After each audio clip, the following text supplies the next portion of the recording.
With the 2024 regular season coming to an end, we are officially entering one of our favorite times of the year. It is now finally Dynasty trade season. So on today's episode of the Regression of the Mean podcast, we have 4 players to sell during the month of January. I'm your host, Shaun. I'm joined by my co-host, good friend, and fellow knower of ball, Aidan Holler. Aidan, we just wrapped up our buys episode. We are drinking the Baker Mayfield and Marvin Mims Kool-Aid. But now it's time to turn a little bit negative and give some cases on guys that we think you should sell high on. How you doing today, man? I'm good. Yeah, it always feels good coming up buys. It's all bright. You want stuff. You're fired up, and then it sells, and it's like, well, it's like Shark Tank now. It's like, well, here's why. Like, I need to con you into this aging running back, and and here's exactly why. Here are the pros still. Like, there's a lot of pros. So excited to get into the cons, or not the cons, the sells here. As fantasy, like we kind of mentioned, in the last episode, if you guys already watched our buys, is all about kind of like executing, buys and sells at the right time. January is such a unique time before we really get into draft coverage, free agency. It's the time where you can gain a ton of value, but you can also get burned. I think it's probably the highest risk versus reward time to trade, as we really don't know much about these prospects until they start, doing the combine, pro days, etc., and then free agency. So things could change mildly, but you could also kind of beat people to the punch and scoop up a ton of value in terms of players picking up a bigger role on their team. So I'm excited to get into it, man. How you doing today? I'm good. I'm pumped. Again, we just finished recording our buys episode. That's in the feed starting Friday. This is in your feed Saturday morning. So drink a cup of coffee, watch the playoff games. Enjoy. You're good. Enjoy. Have a good time. If you don't drink coffee like Aidan, water, tea. Water, baby. Water 9 and a.m. ice. Modelo, 9 a.m. Oh, not during Jan, baby. Dry Jan. This body's a temple until further notice. Yeah, they do dry January, and they make it to the 15th, 16th before this month's gonna be different. Aidan's now in a full committed relationship for over a year, so maybe it is different for Mr. Holler. Okay, so the episode for today is super simple. We each have 2 players that we're going to sell in the month of Jan. We're going to break down the sell through the lens of potential risks and rewards of trading away that player, and then we'll give you an idea of kind of a package or price tag or return you could get for that player when you are dealing them out. Outside of that, Aidan, though, anything else good people at home should know before we dive in? Yeah, we're going to keep this pretty simple. We're going to give you guys some good data, but, from a really high level, we're going to give you the player, how old are they, where are they ranked on Keep Trade Cut, which is the tool that we prefer for our Dynasty content, risk versus reward, kind of your pros versus cons, and kind of some underlying data both ways. So we'll have these timestamped in the description too. So I know some other shows you got to really drag your finger to find who they're talking about. We're going to give you all 4 of them. So enjoy the show. Let us know your thoughts, too. Let us know, are you guys making trades for these guys? Maybe there's some other trades you want to make. We love answering Dyno questions. Dyno is, definitely one of our favorite times of the year. It's way less stress than redraft. So we're happy to help. That's what we're here for. All right, Aidan, again, you touched on it a bit. January is one of my favorite times to sell or buy players, but it's super risky. For sure. Free agency hasn't happened yet. NFL draft hasn't happened yet. NFL training camp hasn't happened yet. You could be selling guys that end up on way better teams. Imagine last year if you sold Saquon Barkley before NFL free agency. Now that would have been dumb. You don't want to do that. That would have been silly. That would have been dumb. I wouldn't feel bad for you. Or Derrick Henry, or well, again, the best time to sell Derrick Henry probably would have been right after free agency when his value skyrocketed. But again, we're going to give you a kind of risk and reward perspective. So we're not going to just plant our flags and be like, you have to trade this guy, he stinks. We're just going to kind of give you an understanding of why we think it's a good time to capitalize on this player. And hey, you make that decision. This is not financial advice. This is just kind of how we're approaching these players. Yep. You're going to see a bit of a theme here. We are selling running backs. We did not have a buy for a running back in our latest episode. I don't think it's a good time to buy running backs, not at least until No, free agency. Who are they competing no. with? Who are they going to bring in, etc. Unless you're buying an alpha, like unless you're buying, a Yeah. Bijan, a Saquon, but like, Well, yeah, I don't know. exactly. Gibbs or something. Good But luck getting one again, of those guys yeah, right now. Like, big good luck fish with that. hunting. That's Oh, that's tricky. But we're going to start things here with a rookie that I'd say that our podcast was, I think, a little bit higher on versus consensus. We were definitely not super negative on him coming out of the draft. I know I wasn't. Now, I wasn't. Look, I don't have rosters full of Bo Nix, so I'm not a big Bo lever, but I definitely was not a hater. I kept an open mind on Bo Nix. But I think this is a good time to sell Bo Nix. Um, if he goes out and lays an egg in the playoff game, maybe people will change it up. Maybe if he goes out and has a great playoff game, you can capitalize on it a little bit more. But, Bo Nix is 24 years old. He's going to be 25 in February heading into his second year. On Keep crazy. Trade Cut, he is the QB 11. And the angle with Bo Nix here is to sell high. If you go talk to someone who has Bo Nix, from our understanding, Aiden's done some preliminary discussions to acquire Nix at certain points this season. It's It was expensive. 2 first-round picks. Now, that seems a little bit aggressive, but you're probably giving up an early to mid first-round pick to go acquire Bo Nix, and you're probably getting one in return if you sell him. And I'd say the reason why that is potentially a very good trade is because you're going to be able to generate incredibly strong ROI, considering that Bo Nix was going, what, mid-second, early second round? Yeah, it was like Early? late 1, early 2. Like early 2. Like he was right around the turn, depending on how QB your teams were in that league. Heck, you can go trade him for a 2026, which is a better draft, right? You can get a much higher pick potentially. But again, I do think you can get really strong ROI, right? Those are crazy gains Yes. on a pick like that. You could even get a more established quarterback like Baker Mayfield. You could get Caleb Williams. That's risky, right? Because Caleb had kind of a rough rookie year, but he has a higher upside and maybe potentially a more established player with Williams, right? There's a lot you can do with Nix coming off of a great rookie season. And again, the risk with Nix, I think, is there as well. Considering the reward, I think, is a really strong return and really strong ROI. The risk, Nix was hyper efficient in Sean Payton's offense. Sean Payton designed an offense that he could execute. A lot of easy buttons, a lot of underneath stuff, took a ton of deep shots, gave him opportunities to run the ball in the red zone. Like, he used his quarterback skills in a really effective way, and it showed up in the fantasy points column. And I do think overall, because we were just talking about buying Marvin Mims, that offense doesn't have a ton of household names. There's a potential for maybe they draft a guy, maybe they trade for a guy, maybe they sign a guy. I think you could see a fresh infusion of offensive talent come in as well, which would only help Knicks beyond playing with a great offensive line and a great defense, right? So I think there are a lot of good things in Knicks' profile that do make him risky to trade. But I do think there is a potential here at 18 points per game for Knicks that might be his ceiling or close to it.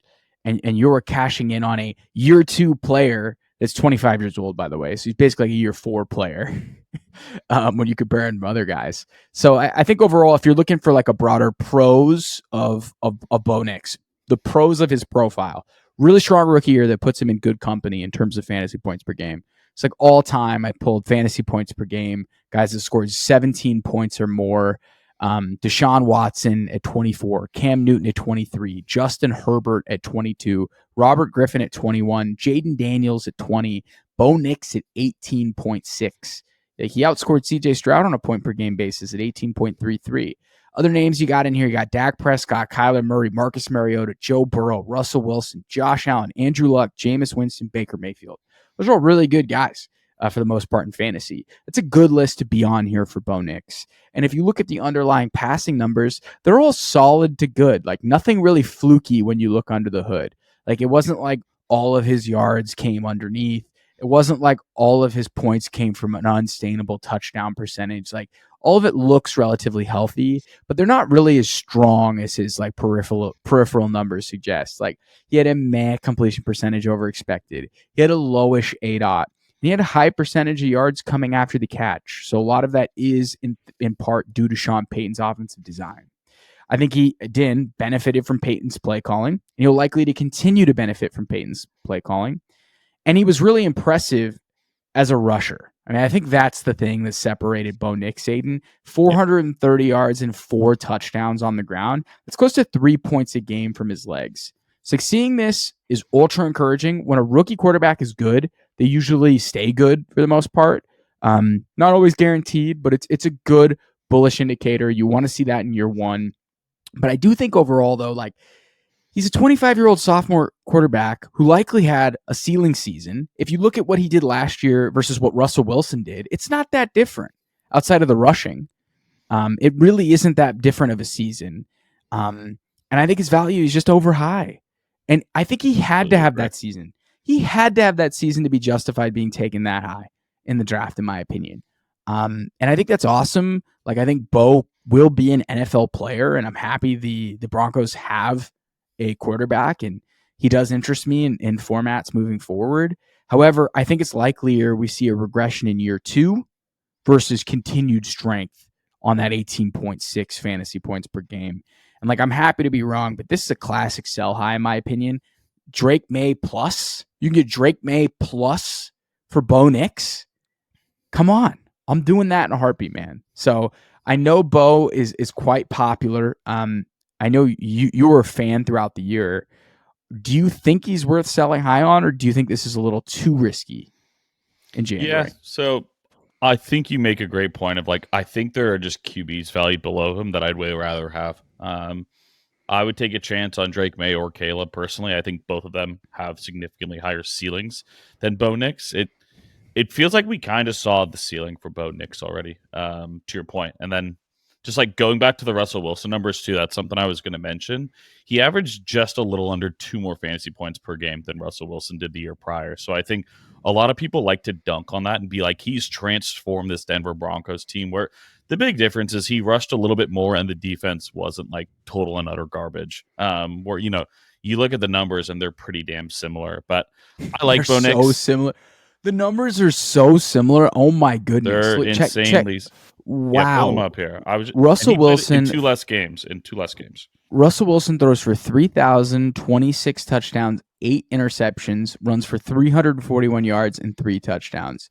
Bo Nix throws for 700 more yards, a couple more touchdowns, a couple more picks, and runs for a little bit more yards and another TD. That is an ultra similar season. That's the crazy. 17-game paces were pretty like the defense not being a total, and the offensive line. And the defense and the offensive line were much improved for Bo Nix.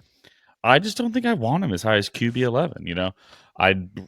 Caleb and Drake May. Yes, I talked about Baker on the buys. I would go Baker plus for Bo Nix, and like, you couldn't accept that trade quicker. Like, dude, I'd probably rather have Jared Goff. I might even take a chance on Bryce Young. Like, I think there's guys far below him.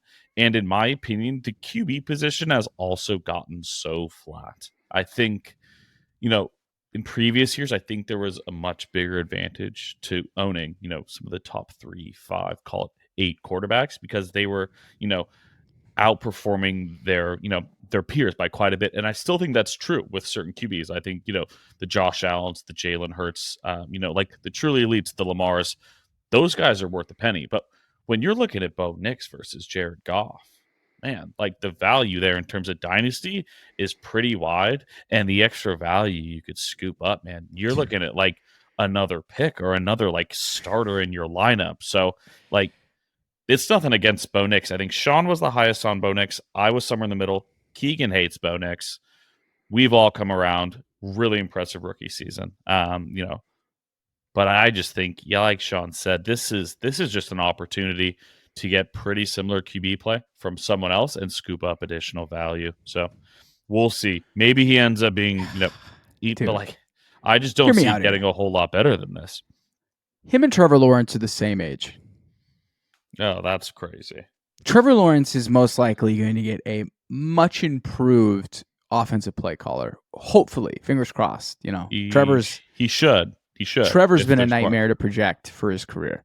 But like, you're telling me you could have Trevor Lawrence, you could even have Bryce Young? Bryce Young is something I would be pretty interested in. Bryce Young was damn impressive the second half of this year. Sam Darnold is only 2 years older than Bo Nix. Bo Nix, yeah. The age is kind of staggering to look at these guys. Like Trevor Lawrence is on what, year 5? Brock Purdy and Bo Nix are the same age, and Purdy just finished up year 3. And they're very similar Yeah. profiles, in my opinion. And we're not And age one Bo is Nix, but no, I but just think you could do a lot he's not more a with that rookie. value. No. Bo Nix is not a rookie in the same with Jaden. Like those guys, in my opinion, had to come out and be really good, considering they're 25 They years each old, played like what, 5, 24. 6 years in college. Yeah, Yeah, like they I played hope you're so many good. snaps. Yeah. Yeah, I hope you're good coming out. Like you that was, I think, one of your big selling points. So like, again, I'm not here ragging on Bo Nix, but I do think this is a classic sell high, I and would there sell are him. there are things you can grab that could supplement what he could do next year in terms of quarterback, plus making your roster better. So yeah, man, I'm game on trading Bo Nix. I'm into Where that. where where are we heading next? Who are we trading? So we're gonna dip into an aging running back here who is I wouldn't say quickly, but it feels like we're quickly coming to an end of watch, mainly because of the guy that sits behind him. And I'm sure this one's going to be pretty controversial too, as David Montgomery's been pretty damn sure-handed over his NFL career. So just looking at Dave Montgomery here, this is a guy that's 27 years old, going to turn 28 this summer before his, 8th NFL season. Currently the running back 16 on keep trade cut. Looking at his career too for Dave Montgomery, been pretty productive, especially his first 2 years in Detroit, running back 17, running back 18, averaging, call it, 800, 900 yards, about 12 touchdowns each year. You're like, why the hell would I want to get rid of this guy? But in my opinion, we'll start with the good. Like, we'll continue with the good. The Lions' offense has been awesome. I think Ben Johnson leaving probably isn't like the end of the world here for this offense. They still have a phenomenal line. Jared Goff's a good quarterback, some good receivers, 2 good offenses. They're going to continue to get him in the red zone, and they love him at the goal line. Gibbs has been getting more touches there too, but they absolutely love Dave Montgomery. And Dan Campbell would take a bullet for this guy, which is like another thing. Is like Dan Campbell is going to make sure that Dave Montgomery is seeing the field to some degree. But in terms of the bad, looking at his age, 28 is not an ideal age for your running backs. You typically see your peak seasons for running backs in that kind of 24 to 26 year window. And then you typically see a decline from there. Dave Montgomery had a better year now than he did the previous year, but that is typically when we start to see some regression. And then we've got to get to Jahmyr Gibbs. This guy is phenomenal. Running back 10 rookie season, finished as the running back 1 this year, running back 2 on points per game basis, as I still won't capitulate that it actually wasn't Saquon. But just looking at This what is Gibbs, counting week 18, by the way. If you this do weeks 1 this through counts week 17, 18, which shouldn't count, but he's technically the running back 1 this year. Looking at what Jahmyr Gibbs did the last 3 weeks without Dave Montgomery, has to make you nervous if you're Dave Montgomery owners, man. 25.4, 26.3, 46 points. This guy is fucking phenomenal, and there's nothing he can't do. I think he's gotten better at really everything that we were a little nervous about as a he's so pro. good. He's His hands so got better this good. year. The vision's phenomenal. He's even a decent pass blocker, too. There's no reason that this guy should not be getting at least 60% of the running back touches. It's something It's malpractice. I'm sorry. It is malpractice, man. Jahmyr Gibbs scored 20 touchdowns this year. And how many of them happened without, like 1, 2, 3, 6, 7, 8. 8 of them happened without David Montgomery, by the way. And it's nothing against Dave Montgomery. As a Bears fan, I watched Dave Montgomery for a couple of years. The dude is tough as nails, absolute bruiser, and kind of like the heartbeat of that team. But there's no reason Jahmyr Gibbs shouldn't be getting more run. It's pretty similar to like the shift we saw with Bijan and Tyler Algier this year. Both really good options. I think Dave Montgomery is definitely better than Tyler Algier, but Bijan and Jahmyr Gibbs, like, you should be getting the lion's share of touches in that offense. I also think a new offensive coordinator might not be married to the same timeshare that Ben Johnson was. There is a chance that someone comes in and we do see that shift in touches, whether it be 55, 60, even 60+% of the running back touches. This is someone that I'd be looking to move. So you might be able to get a late first still. Keep Trade Cut has him late first, early second. I'd be surprised if you somehow get a first round pick for Dave Montgomery. Personally, I think this is a guy you're probably getting a second round pick for. Maybe it's someone you're trying to exchange value for. Let's kind of just see who's in that same realm of David Montgomery. I just want to see who's around him. Yeah, I can pull that The up. running back position. You're looking at Chuba is in here. Yeah, man, that's just kind of a gross range. Chuba, I'd rather have Chuba Derrick right Henry, now CMC, for sure. I'd rather have Pacheco. Pacheco, Tyrone even Tracy, Tracy's B got a Rob. lot of I mean, I'd upside. rather have Joe Mixon. What?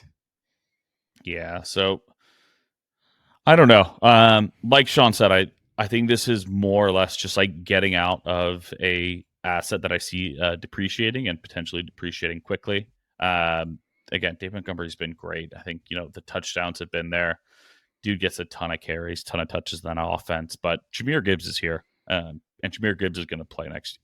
He should play more next year. If he doesn't, it'd be an absolute shame. So, how do you feel about this? I know you love Jahmyr Gibbs. I'm sure you had some Monty Gibbs share, fan. but like I'm a huge Gibbs fan.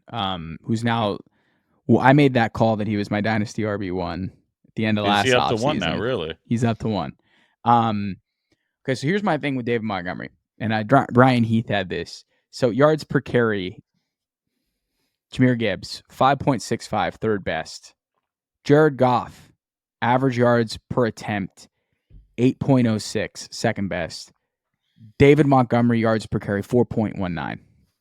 Like if you look at all these on and off splits, like Jared Goff's when Gibbs is in the game, his play action pass explosive rate goes up.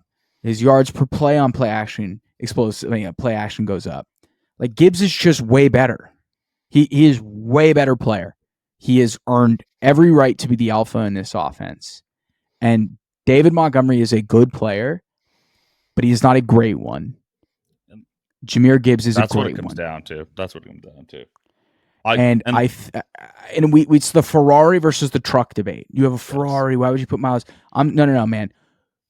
Jahmyr Gibbs is a Ferrari's engine put in a goddamn Ford Raptor. Like he is not soft. He is just as fast as hell, tough as hell, runs between the tackles, breaks tackles. He's turned into a power back in certain scenarios.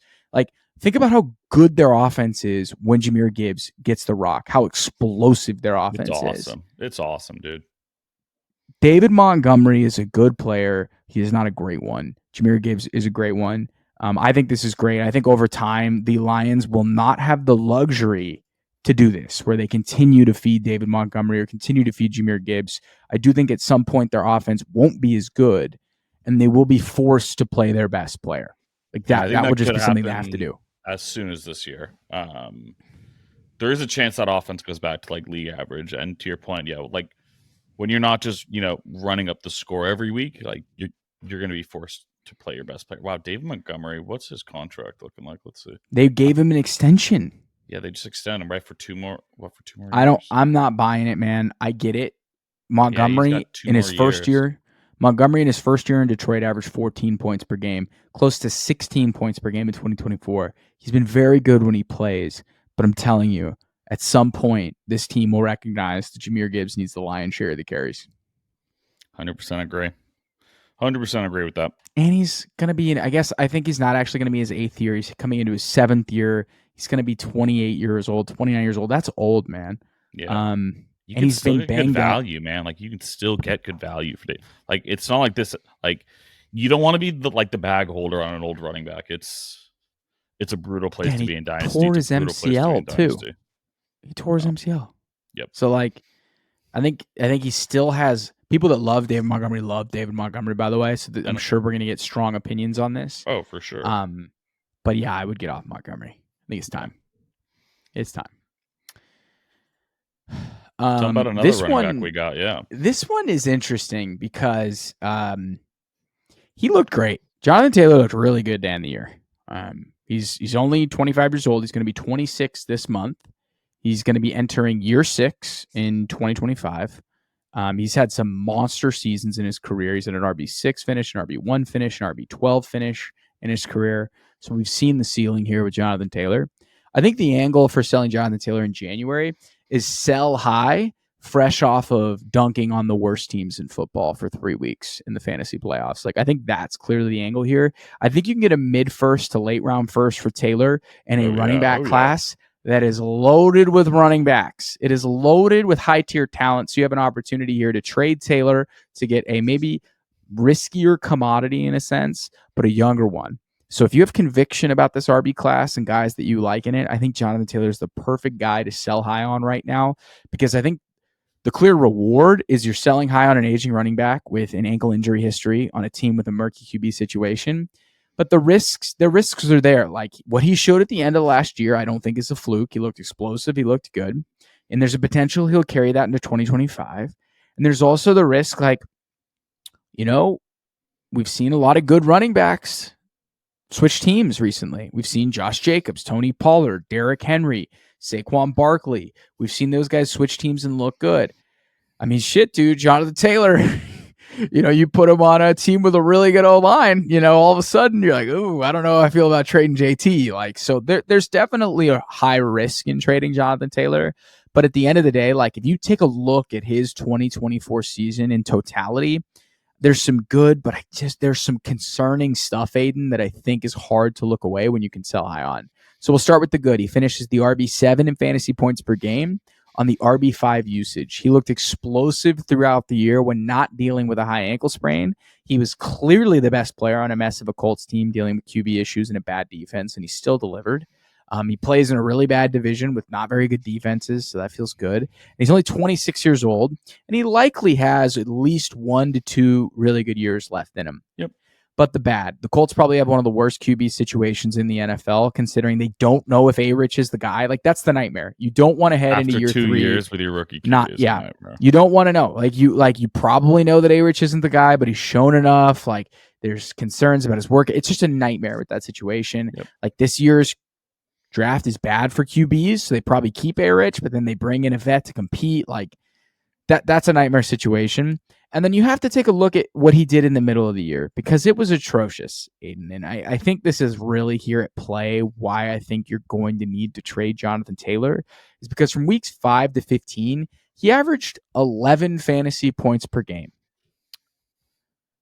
And what makes it worse is he had 16 fantasy points per game in usage. So his expected fantasy points per game were at 16. Yeah, he averaged 11. So he's not delivering. And I get it. You can hand wave that away because he was dealing with the high ankle sprain. But he's dealt with ankle issues for 3 years in a row now. Like, and he scored 38% of his fantasy production in weeks 16 through 18, facing off against the Titans, Giants, and Jaguars. Those are the worst teams in the league. Scored he 38%. If you somehow made the fantasy playoffs with JT, credit to you, because he probably won the league. He didn't against Keegan for me. But I think JT is still a good player. I think so too. He had an insane close to the season. It's likely he remains good. But in my opinion, I sold Christian McCaffrey last year, right? After that season.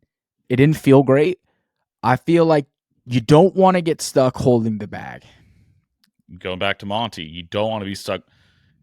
It hurts more with running backs, given how much thinner the position is. Like if you trade him for a one man, and you know what, he has a huge year, and you traded him for a one, like it still stinks. You probably could have traded him a year, but you're still gonna have to trade him. Like you have to get off these running backs. Like you just got to.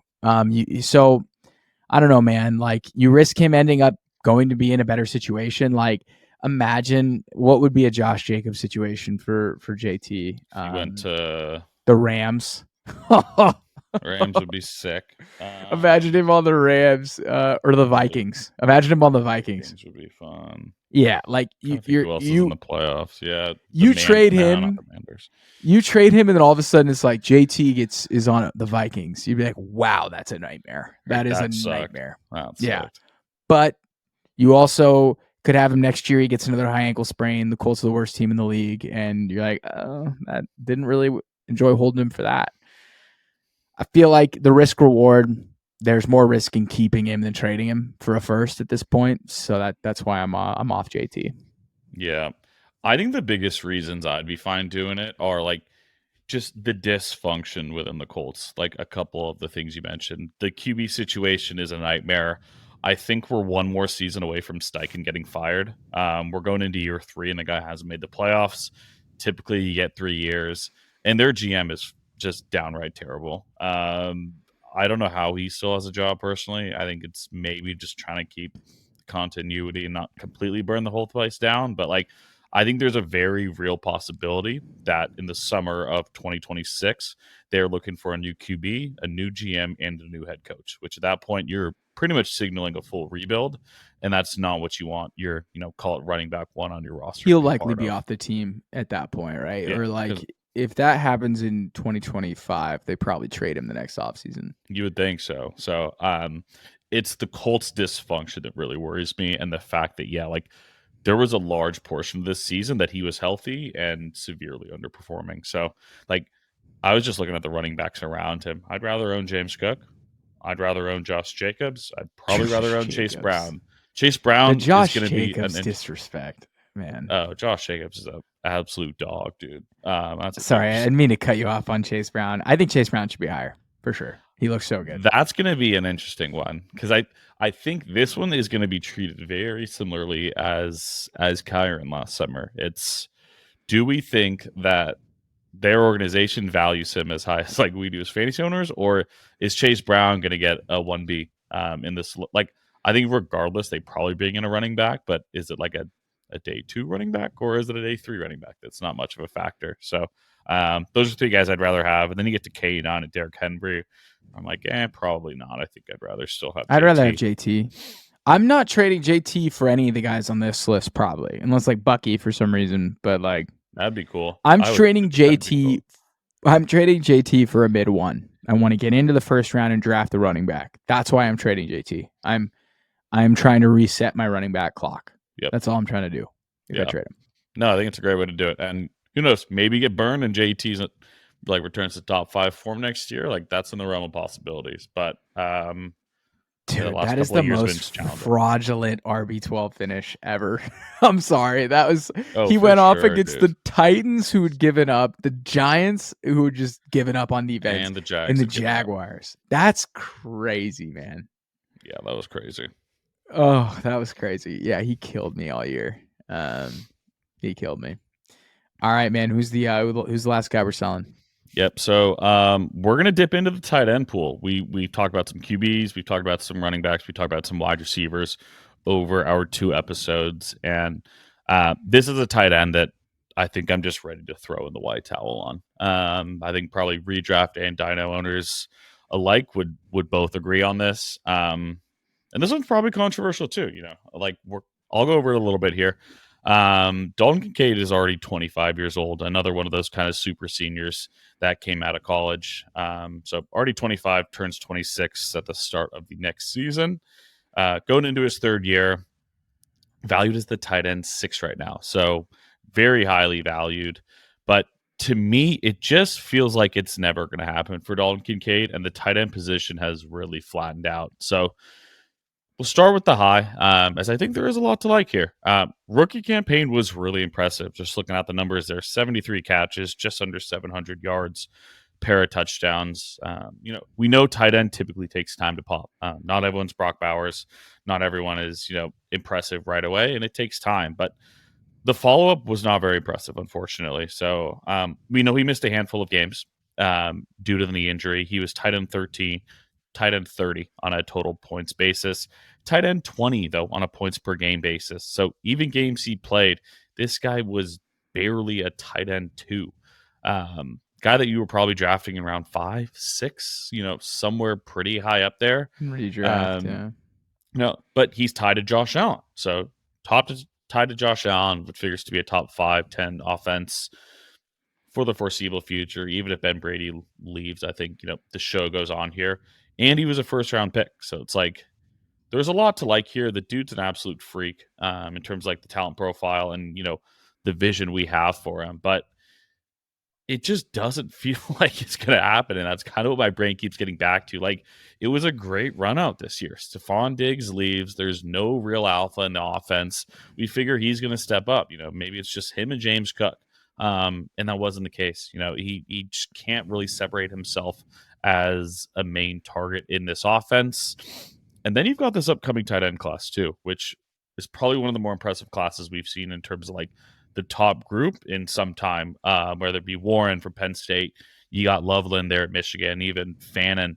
It's a pretty deep class. So to me, this just feels like getting out of someone that is entirely overvalued. Shaun, if you just go look at the tight ends on Keep Trade Cut, like it just doesn't make a ton of sense to me where he's kind of ranked and what you could still get for him.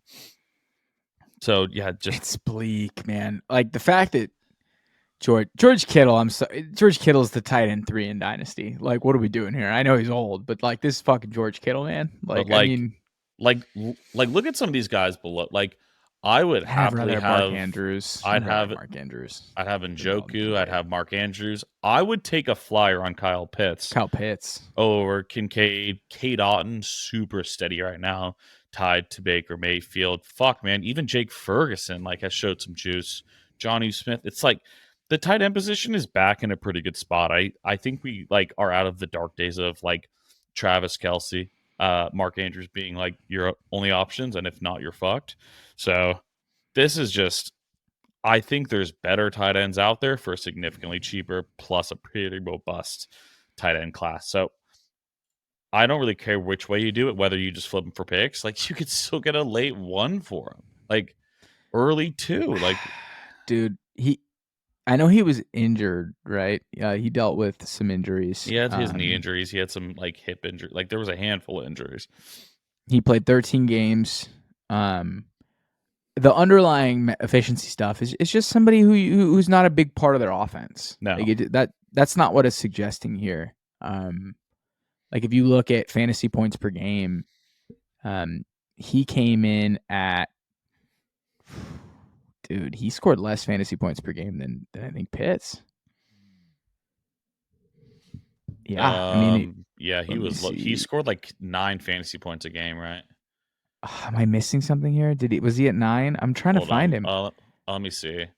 He scored. Oh yeah, no, he was at 7.8. Kyle Pitts was 7.7 for Pitts. 7.7. He scored the same amount of points per game as Isaiah Likely, who's a backup tight end in his offense. He scored less points per game than Tucker Kraft, who's like basically in a all lives matter offense where no one gets consistent run. He scored less points than Pat Freiermuth per game. Zach Ertz scored 10.4 fantasy points per game. If you're not clearing Zach Ertz is the Mendoza line for me. If you're not clearing Zach Ertz at age 34, I'm sorry, man. Like, yeah. I don't, you don't deserve to be this rank. He's way too expensive. And like, you probably spent a first round pick on him, and like, you're pretty bummed that it hasn't happened. It's a good tight end class. The kid from Penn State's a freak. You got the dude from Michigan. Yeah. You got this other guy that people are talking up. That's a forced tackle machine, missed forced tackle machine. Oh, Fannin. Fannon's awesome. Yeah. What team is that guy from? I think it was Bowling Green. I knew it. I was like the orange. Yeah, you got a Bowling Green tight end who's going off, right? What you could do is you can trade Dalton Kincaid, and you're going to get back probably a 1 in a tight end premium league, and you can just draft his replacement. You can restart the clock. There's plenty of things to like about Kincaid's profile. He's attached to Josh Allen. You know, he's not an inline tight end. He's a slot receiver essentially, which is good. But like that offense has too many slot receivers. Like Khalil Shakir is a better slot receiver than Dalton Kincaid. Keon Coleman sometimes looks at his best when he's in the slot. I think overall, though, maybe a change in identity because, Joe Brady came in and Joe Brady has not been super pro Dalton Kincaid, I would say. Has not made him a big emphasis of his offense. So there's potential where Joe Brady leaves and they bring in a new OC and, it's more of an emphasis for Dalton Kincaid. But it just could be the reality that he is a good player that is just not as good as the other guys who get the ball more. And they spread the ball around. It's not a hyper-concentrated offense. Oh, yeah, they share. They made a big deal about it when Diggs left, that they wanted to spread the love around, and they did. And I'm not seeing it. I'm not seeing it with Kincaid. It's not like Kincaid is 23. Kincaid is 25, entering year 3. Yeah, he'll be almost 26 by the time we get into it. I think it's just not going to happen. Like, he just feels so overvalued for what we've seen and what like the Bills have shown they want to do with him. It doesn't make sense to me. Tight end 6, like no Has there shot. been a ceiling game for him yet in his career where he just got tons of run? Dude, So his big point per game 13. was 13 this year. I wouldn't call that a ceiling game. He had a 16, 17. 16, 16, 17. Those are good weeks. I don't think Dalton Kincaid is not he's never cleared 100 yards. He's never scored 20 points in a fantasy game. He has 4 touchdowns in 19 games and has never cleared 100 yards. Like, oof. I think he's a good football player. But like the value on him, it just like doesn't match up with the production. Never scored 20 fantasy points in a game. And is the tight end 6. That's damning. That's damning. Let's go look at George Kittle, what he did this year, man. What did George Kittle do?